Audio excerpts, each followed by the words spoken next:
ลำน้ำทองล้นนองรินหลังสองฝั่ง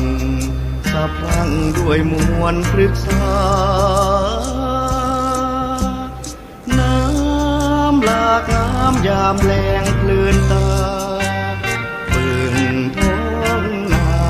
สาวบ้านป่างามทิ้งละออโอ้สาวเอ๋ยภายเลยงามเท่าขอเว้ากับเจ้าสักคำได้บ่